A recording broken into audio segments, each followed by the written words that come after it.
At the beginning of the movie, we are introduced to John Creasy, a man who has survived countless battles but has completely lost the desire to survive himself. Creasy once worked for the CIA and spent many years carrying out dangerous operations for the United States government. He has killed people, witnessed terrible things, and followed orders that continue to haunt him long after the missions have ended. Now, he has no job, no family, and no clear destination. He simply moves from one country to another, drinking heavily, and waiting for something to finally end the emptiness inside him. His journey brings him to Mexico City, where he visits Paul Rayburn, an old friend from his intelligence days. Rayburn has built a comfortable life for himself. He operates a security business and helps wealthy families protect themselves in a city where kidnapping has become frighteningly common. In Mexico City, rich businessmen and their children are constantly being watched by criminal groups. Some victims are returned after a ransom payment, while others disappear forever. Rayburn immediately notices that Creasy is not the man he once knew. The former agent standing before him is exhausted, emotionally detached, and clearly drinking himself towards an early grave. When Rayburn asks what he has been doing with his life, Creasy admits that he has mostly been wandering without purpose. Rayburn decides that his friend needs more than rest. He needs a reason to wake up.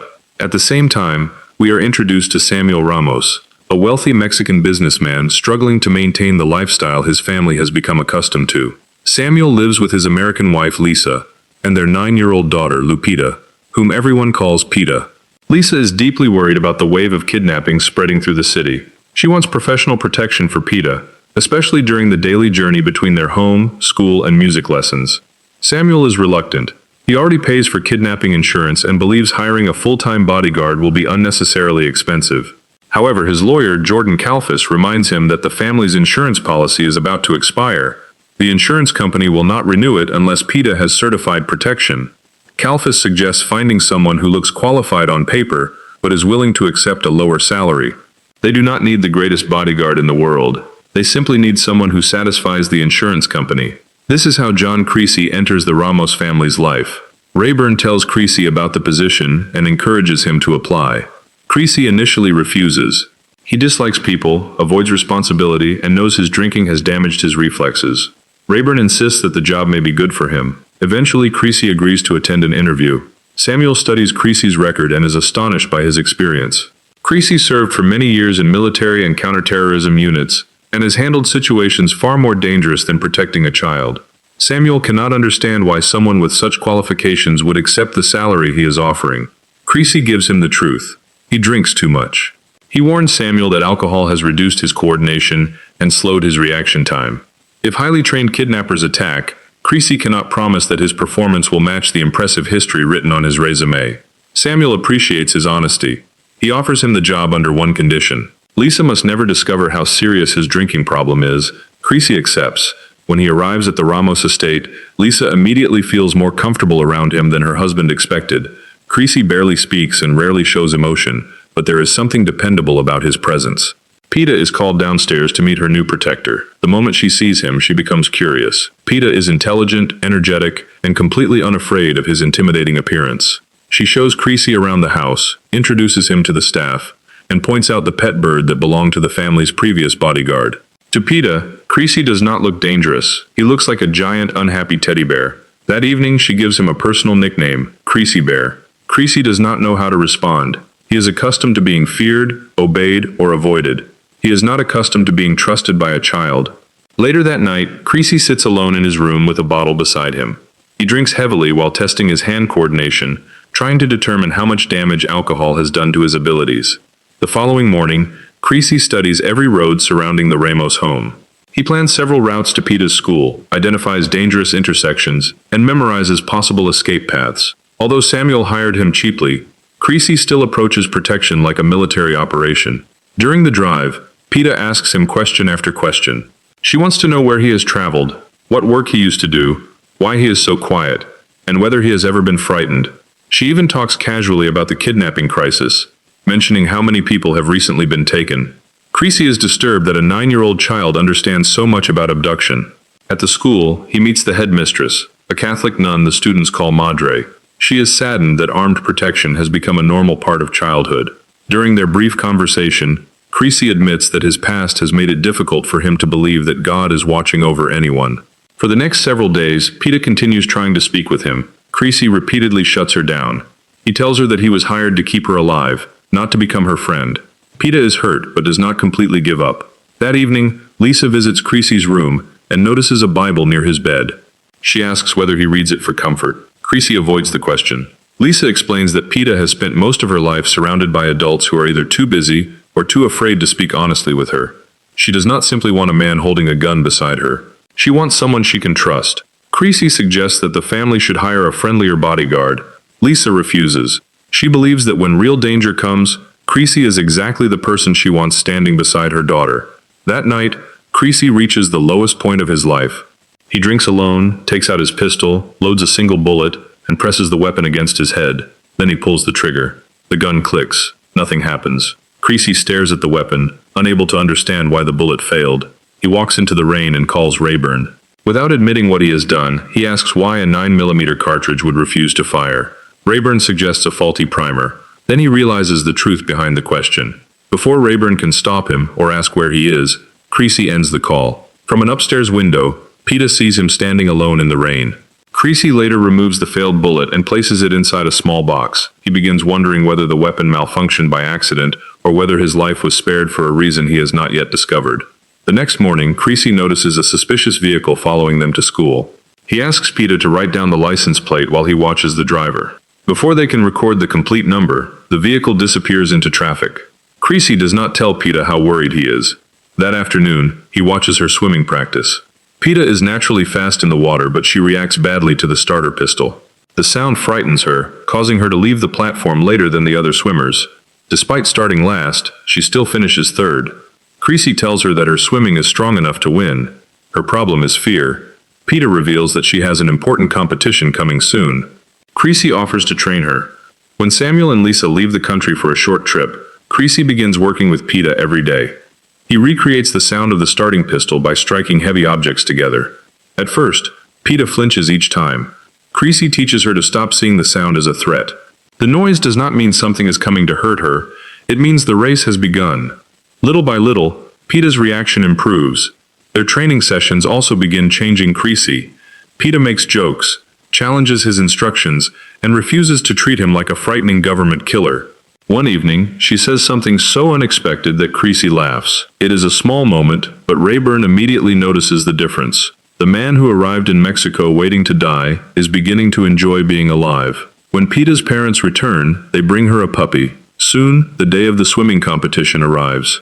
Creasy stands near the pool and reminds Peta to trust her training. The starter pistol fires. This time, she does not hesitate. Peta launches from the platform ahead of everyone else and dominates the race. She finishes first. Overwhelmed with happiness, she runs directly into Creasy's arms. Creasy smiles with genuine pride. He did not simply protect her, he helped her become stronger. During a celebration, Peta meets Rayburn and gives Creasy a necklace bearing the image of a saint. She bought it using her own savings. The gift means more to him than she understands. That evening, Creasy returns to his room and reaches for his alcohol. Then he stops. Instead of opening the bottle, he closes it and picks up his Bible. For the first time in years, Creasy appears to believe that his life may still contain something worth protecting. Unfortunately, the happiness does not last. Samuel insists that Peta continue attending piano lessons, even though she would rather focus on swimming. During the drive to her next lesson, Peta jokes about finding an excuse to avoid playing the piano. Then she reminds Creasy about the vehicle that followed them. Creasy promises to investigate the partial license plate she recorded. Peta enters the building while Creasy waits outside with her dog. As the lesson ends, a police vehicle suddenly blocks part of the road. Creasy immediately becomes alert. Then the same suspicious car returns. He realizes the police officers are working with the kidnappers. Creasy shouts for Peta to run. Gunmen step out and open fire. Creasy moves behind a vehicle and returns fire with deadly accuracy. He kills several attackers and one of the corrupt officers. But there are too many of them. Bullets tear into his body. Even while wounded, Creasy continues fighting. Peta sees him collapse and runs towards him, screaming. That decision gives the remaining kidnappers the chance they need. They grab her, throw her into their vehicle, and disappear. Creasy lies bleeding on the street, while the little girl who restored his will to live is taken away. News of the kidnapping spreads across Mexico. At the hospital, police officers guard Creasy's room. The local police chief publicly accuses him of killing officers and suggests that he may have been involved in the kidnapping. An investigative journalist named Mariana challenges this story. She asks why the dead officers were off-duty, armed, and present at the exact location of the abduction. Miguel Manzano, a director within the Federal Investigation Agency, confirms that the officers had reputations for corruption. It becomes obvious that people inside law enforcement helped the kidnappers. At the Ramos home, Lisa is devastated. Samuel's lawyer, Calfus, takes control of the negotiations. A police officer named Victor Fuentes, who claims to specialize in kidnapping cases, attempts to involve himself, but Calfus pushes him away. Fuentes warns the family that independent ransom arrangements often end badly. Then the kidnappers call. They demand $10 million, divided into 2 bags. They warn Samuel that any police interference will result in Peta's death. Meanwhile, Rayburn and Manzano secretly reach Creasy inside the hospital. When Creasy wakes, his first concern is Peta. He learns that 2 days have passed and the family is preparing to deliver the ransom. On the night of the exchange, Samuel follows the kidnappers' instructions. He drives to the designated location, circles a public monument, displays a signal from his vehicle, and leaves the ransom inside an abandoned car. But before the kidnappers can complete the collection, another armed group attacks. A violent shootout begins. The ransom disappears. One of the kidnappers is killed. The entire exchange collapses. Manzano moves Creasy to a secret location, because corrupt police officers may attempt to kill him. The following day, the kidnappers call Samuel again. They accuse him of arranging the ambush. The man who died during the ransom theft was related to the organization's leader. As punishment, the caller declares that Peta will be killed. Lisa begs them to spare her daughter. The line goes silent. Shortly afterwards, Rayburn visits Creasy and gives him the news. Peta is believed to be dead. Creasy says very little. But the emptiness that once made him want to end his own life has now been replaced by something far more dangerous: purpose. Manzano shows him photographs of possible suspects. Creasy pretends not to recognize one of them. Instead, he asks about the corrupt police officers involved in the kidnapping. Manzano explains that many belong to a secret brotherhood inside law enforcement known as La Hermandad. They protect criminals, steal ransom payments, and murder anyone who threatens their profits.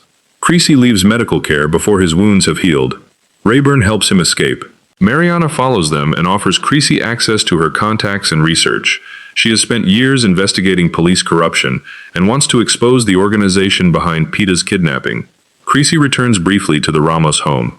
Inside Peta's bedroom, he finds her diary and the partial plate number she recorded from the suspicious vehicle.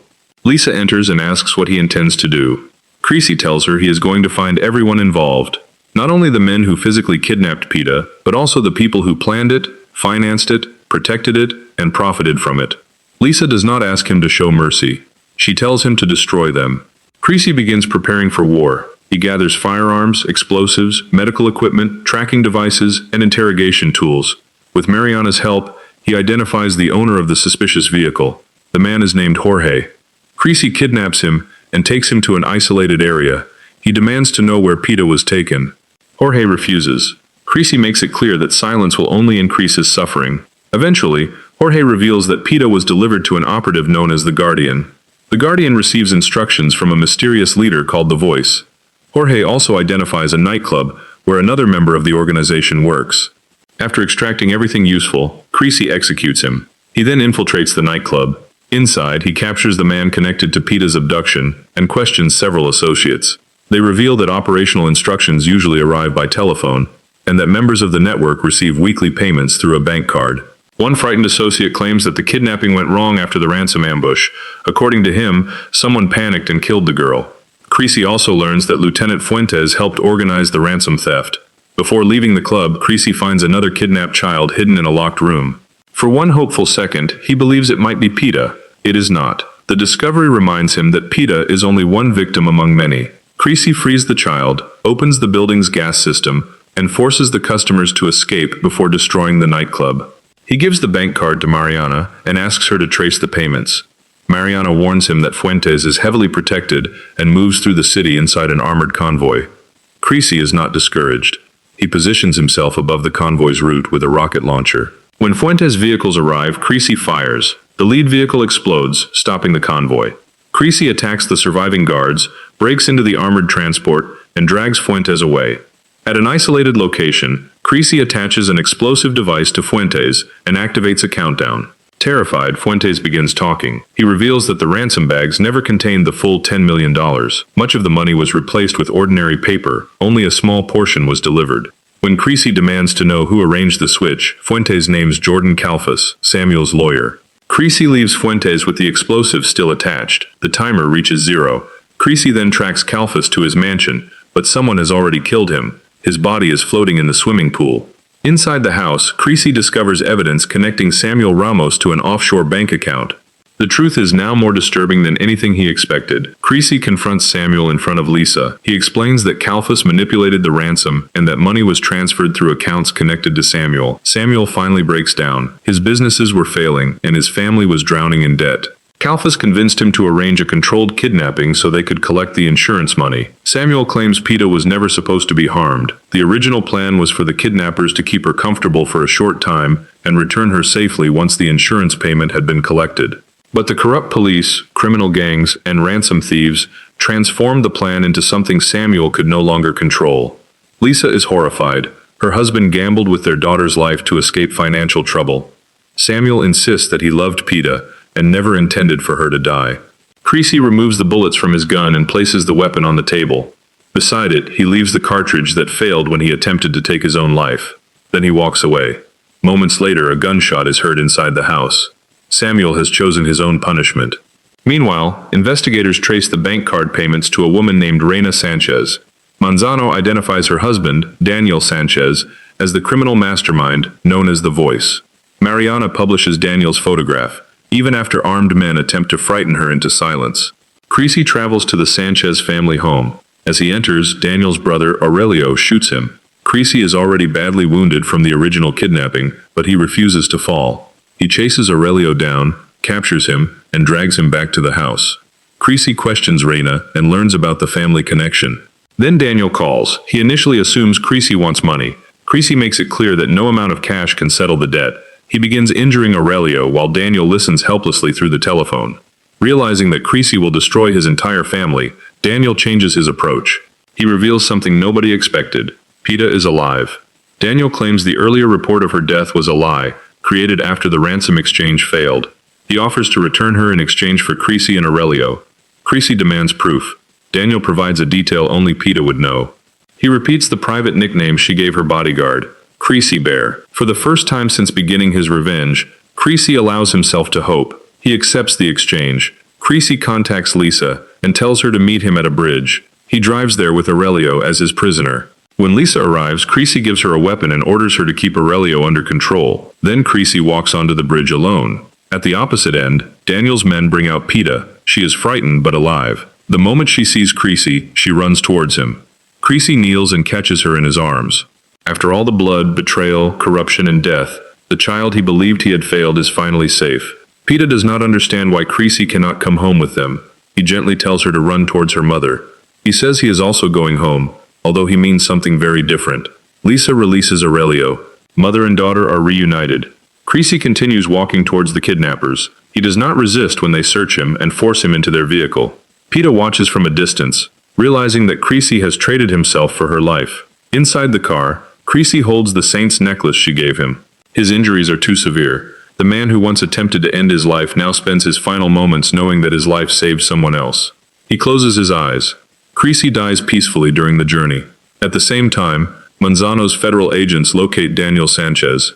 The criminal mastermind attempts to escape, but he is killed during the operation. The organization behind Peta's abduction is finally destroyed. The movie ends with Peta safe in her mother's arms, and Creasy's mission complete. When Creasy first arrived in Mexico, he believed he had nothing left to offer the world. He saw himself only as a weapon filled with alcohol, guilt, and memories he could not escape. But Peta did not see a killer, she saw Creasy Bear. Her friendship gave him a reason to stop drinking, open his Bible, laugh again, and believe that his life had value. And when she was taken, Creasy used everything dark and violent inside him to bring her home. He could not erase his past. He could not undo the lives he had taken. But in the end, he gave his remaining life to save the one person who had reminded him how to live. Now let me ask you something. Was Creasy's revenge justified after he discovered how deeply the police, lawyers, kidnappers, and even Peta's own father were involved? Or did he cross a line when he decided to become judge, jury, and executioner? Drop your honest answer in the comments. And if you watched Creasy fight an entire criminal network, survive multiple gunshot wounds, expose corrupt officers, and sacrifice himself to rescue PETA, but you still have not subscribed, then you are showing less loyalty than a man who literally crossed a bridge to trade his own life for someone else. Creasy gave everything. You only need to give one click. Subscribe to the channel, turn on notifications, and comment Creasy Bear below if you stayed until the end.